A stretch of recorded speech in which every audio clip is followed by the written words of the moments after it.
football, the red zone is where a team has to make small adjustments to ensure victory. As you approach retirement, you also need to make small adjustments to ensure success. This is the Red Zone Retirement Program with registered investment advisor and enrolled agent John Mears of Mears Money Management. Hey everybody, welcome into another edition of the podcast. It's Red Zone Retirement Program, Simple Investing, Smart Future with John Mears and myself to talk investing, finance, and retirement.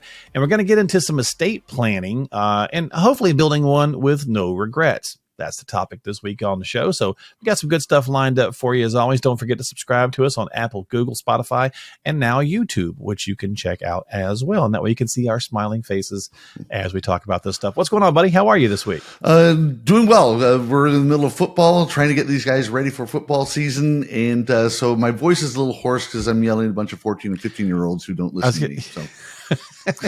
What a shock. 14 and 15-year-olds don't listen? Come on, get out of here. Doesn't matter who it is, right? Whether it's mom or dad or coach, they don't listen a lot of times. But hey, man, kudos to you for coaching and in this heat as well. It's been a hot one. So yes. I hope everybody's safe and hydrating and drinking the Gatorade. Yes. Or whatever it is they drink now.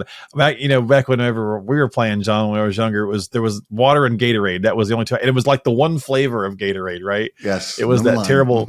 Yep, that was it, right? Now they got all these extra kind of cool things and all kinds of different hydrating drinks, but they don't know how good they have it. Yeah, we take special care to make sure that they understand how to hydrate, and we have a trainer that's on staff, and she has an assistant trainer, and we really take special care to make sure the players stay healthy. I'm very proud of my health record, and that's awesome. It's not like old school back when we were playing. I was going to say it's a little different when we played. We'll see if you took a water break. It's just a little, Coach, I'm hot. I don't care, right? Yes. Okay. So back in the day, good stuff.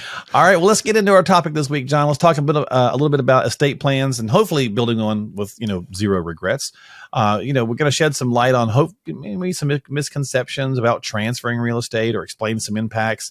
Just overall to the legacy portion. Often this is the legacy portion of the planning process. So let's just jump in. Topic one here, failing to plan for expenses that can be foreseen, like healthcare, for example. That's people might say, well, how can I plan for a healthcare event? Right.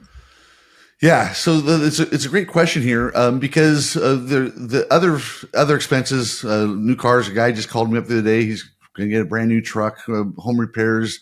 You got another client I'm going to be actually talking to later on today who's got some home repairs, some major home repairs. These are things that do pop up, and we kind of have to plan for those, but they're more difficult to plan for, or you really don't know what's going to happen with those, whereas healthcare is coming. It's absolutely going to come. And we've mentioned this on other podcasts. People get myopically worried about the mortality of healthcare and why they may not want to address it. Right. Yeah. It's something that's coming in. And so, we have to have a plan for these. And so, if you're going to live long, if you're going to plan on living a long life, right, stuff's going to break down. Yeah. I have an income strategy that uses guardrails, and that's based on your total income.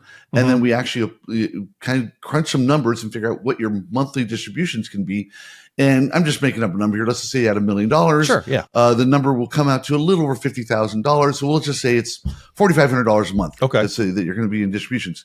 Let's say you have to make $100,000 of home repairs for whatever reason. There's some major home repairs to update. So that million now becomes $900,000. Well, how does that affect you, and how does that affect your monthly distributions? So now instead of $4,500 a month, it may be $4,000 a month or $4,100 a month. So the guy with the truck called me up last week. Right. How is this going to affect me? Right. I think the difference is $100 a month over not a big deal. Term, and it's not even a big deal. So I told him, go ahead and get the brand new Ford F-150 that he wanted. Nice. He's very frugal, so he needed the new vehicle. Yeah. And so this was something that we crunched the numbers for him. And it's good that, and I guess let me pause for a second on that, because it's like, okay, it's not like he's asking your permission, but he's simply just saying, hey, what does this do to my strategy? So, because you're not the money police. You're not people's money police, right? It's like, just let me know what it is that you're doing. If we've planned for it, great. If it's outside the plan, maybe just run those numbers by. Let me check those things to make sure that you aren't going to run out in the long run, right? That's because that's what our biggest fear is being 85 and having to go back to work. Yeah. So you're nailing it. And this is what I think I've trained my clients well enough now that they know that's how this all works. Right. So rather than saying, can I do this? They're asking, how does this affect things? And sometimes they now have the information to maybe modify or change, or maybe not even do this because it was a want, not a need, whatever. Right. But it's that's how we plan. And then getting to the healthcare issue, planning for long-term care. We're doing retirement planning. We have the go-go years, we have the no-go years. And so the go-go years, we're going to probably have less concern for healthcare expenses. But in the no-go years, where we know once you're reaching 80s, somewhere in there, right. I do plan that way and say, okay, by the way, your healthcare costs may go up. And we may not have to get long-term care insurance. Maybe we do. Maybe we don't. It is expensive. Yeah. But we have to know where these funds are going to come from, whether it's going to come from your home, whether it's going to come from some of your investments, or a combination thereof, where it's a little bit of long-term care. And so something I've mentioned on a previous podcast is where you can either get a HELOC on your home, or you can get what we call a home equity conversion mortgage. It's a twist on a reverse mortgage where you basically get an equity line on your home, but you don't have to pay it back. It's through the FHA. There are some limitations to it, but it's kind of cool to have something there that is, again, something you don't have to pay back. So you're not so worried about, oh no, I'm dipping into my investments and so I'm going to run out of money. No, this is dipping into your home asset, if you will. They'll help pay for something. So there's many ways to skin the cat. But we have to plan for that. We can't just skip it. Yeah, I mean, you got to plan for that. You can't just, again, hope for it. And I get it. Long-term care is really expensive, right?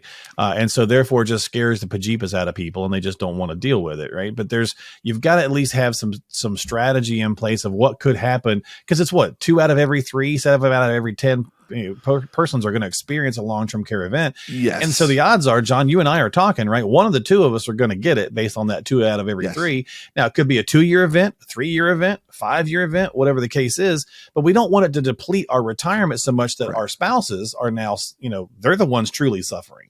True.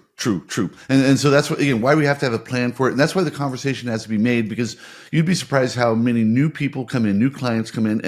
And I start with estate planning with new clients. That's where we start. We don't get into, people always want to ask, what stock should I get?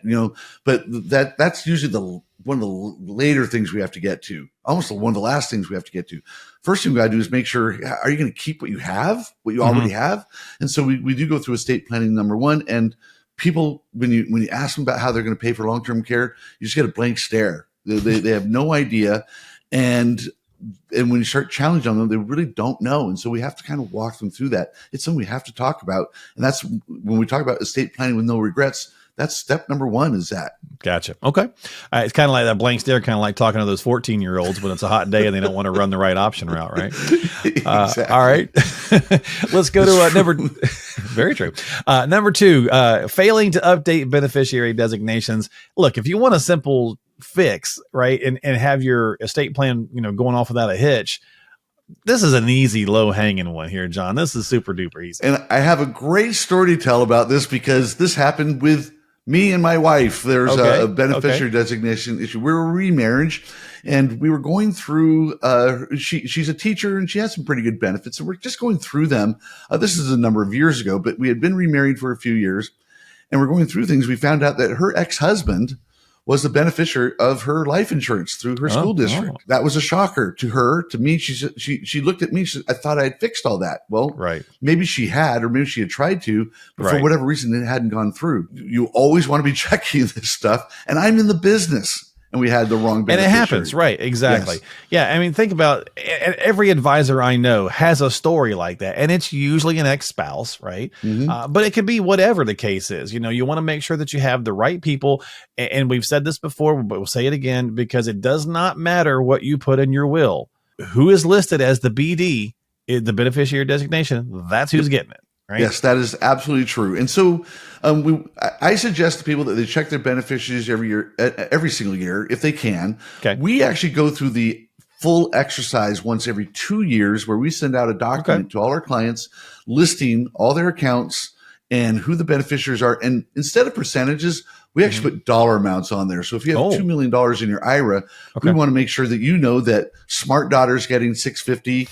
The bohemian daughter is getting 650 and your deadbeat son's getting 650. So you want to kind of know who's getting what, and this might affect how you set up your beneficiaries. And people don't always think this way, but you can give your beneficiaries can be any amount to any percentage to anybody you want for whatever reason you want. Yeah. And when you're worried about uncomfortable conversations, I do offer to some of my larger clients kind of a review where we can meet with their family and do stuff. So that's something we talk about as well. I suggest having beneficiaries for almost every type of financial account that you have. Yeah. And people, we often think about like, insurance policy or whatever, but don't forget there's BDs on your 401ks, your IRAs, and so on and so forth. Right. So make sure you're checking all those boxes as well. All right. Number 3, failing to take steps to avoid conflict. Well, you just talked about, you do offer having these conversations with the different kids, right? Or whatever the case is. I had an advisor share a story with me a couple of years back, John, where he had 4 kids, right? So he had divided his estate up, and then each of his kids had 2 kids except for one. One only had 1 grandchild. And so they were upset because they didn't get the same amount of money as the siblings and their grandkids because they had 1 less child, and they felt like they were being punished. And it was like, no, if you're doing it based on the math per individual, that's all it's based on, right?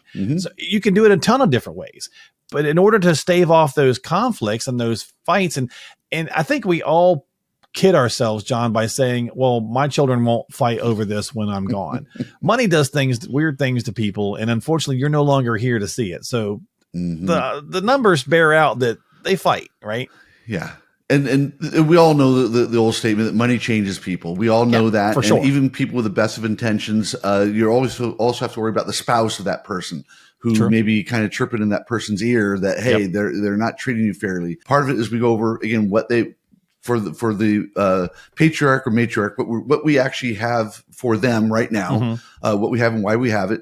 And then perhaps we do get into how the money is delegated, at death, right? And kind of explain to people this is how it's done, and then we actually go through a little planning session with each of the children. Hey, if they're interested, if they don't want to, we're not going to push on that. But if they're communication clearly kind of the walk key. through them how this all works. Yeah. I mean, communication on this one, again, this is an easy fix, right? Communication has got to be the key, and making your intent known with your children, but then also, putting some papers in place as well. And don't forget, folks, that a lot of times in most states, a will just means that you will go through probate, right?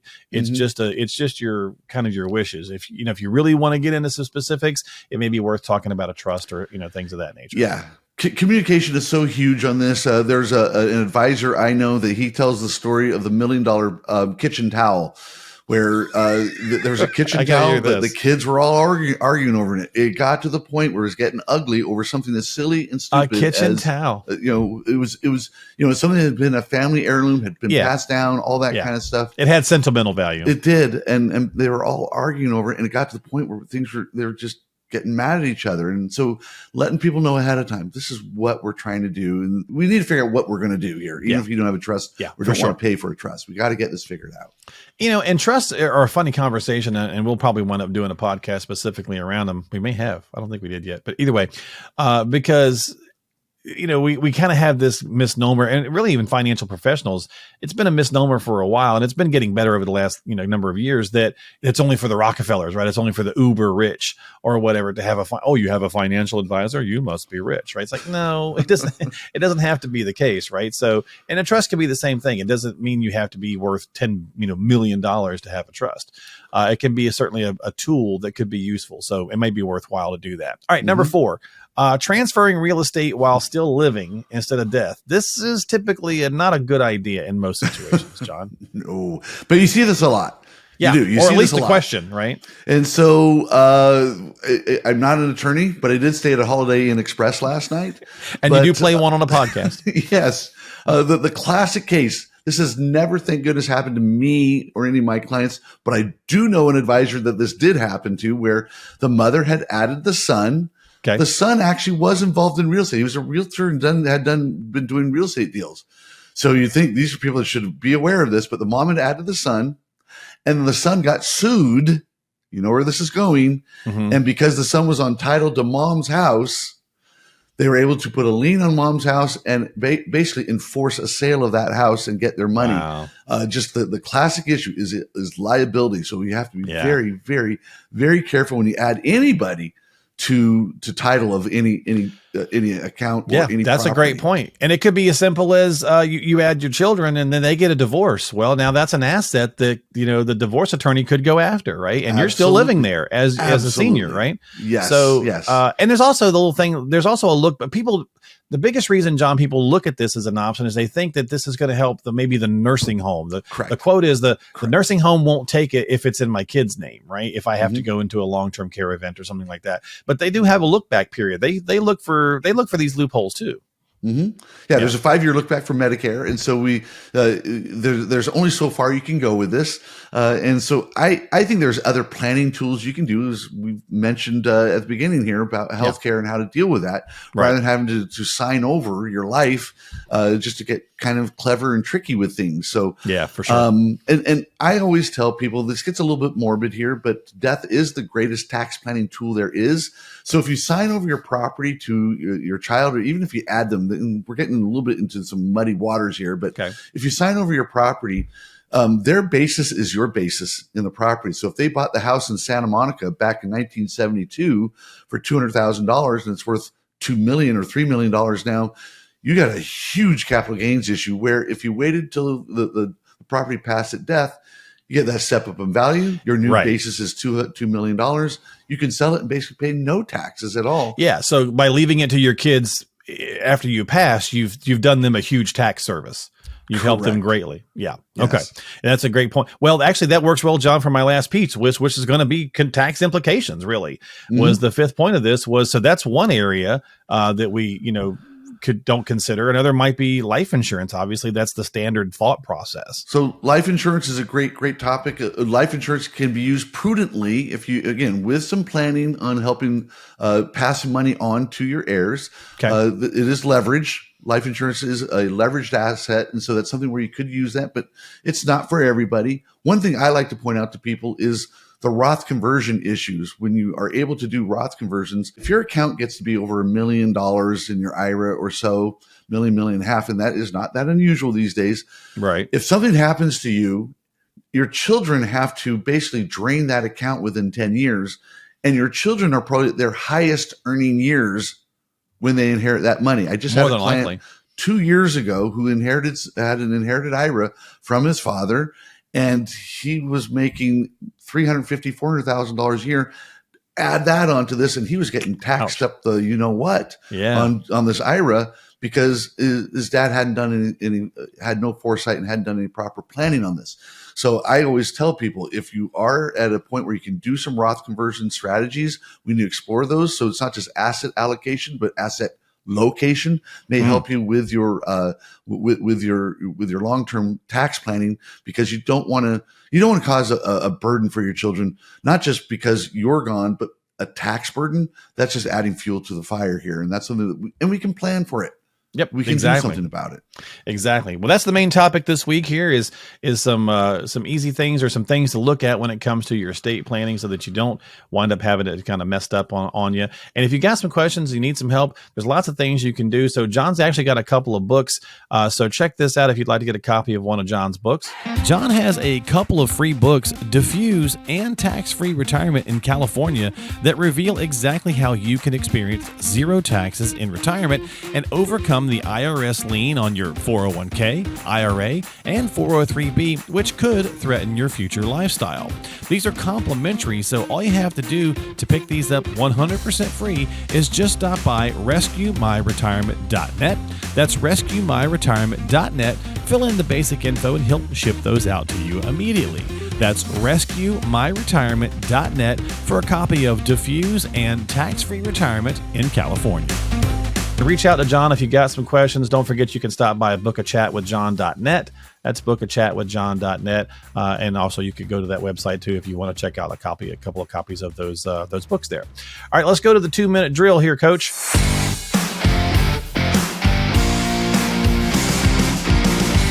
All right, so on the 2-minute drill, what we got this week is an email question from Charlie. And Charlie says, John, how much is a reasonable amount to spend on travel in retirement. The wife wants to do some big trips every year, but if we do that, we're going to end up spending more money in retirement than we do now while I still have a paycheck. This can't be sustainable, can it?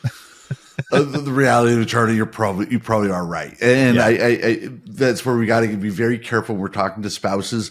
I alluded on earlier podcasts about how we use an income strategy that uses guardrails. So if we're getting to the point where we are about to retire and we've done some calculations, the travel part does affect what you're going to be able to take out in your distributions in the long run. So I can explain to the wife, if this is really how it's panning out, instead of taking out $2,500 a month, you're going to only be able to take out $2,000 a month because we've allocated this other amount towards a travel budget. And so sometimes if the spouse sees that, he or she may go, okay, well, then I now know that we do have to do stuff on a budget. And one of the things I go through when I meet new clients, I do go through a budget exercise. And there are actually some travel tips I give people on how to travel on a budget. You don't have to stay at a 5-star Ritz-Carlton hotel all the time. There are things you can do to enjoy your retirement travel without busting the budget. Yeah, right. That could be a great compromise, though, right? So it's like, okay, hey, let's do some bigger trips, maybe in the early days of retirement, and then let's pare that back a little bit, and then again, rerunning those numbers to see what it's going to affect for the shortfall, right? Because you're going to take your Social Security and you're going to take the different things. You're going to set up your income that you need, and you're going to say, okay, this is what happens if we take more of these trips.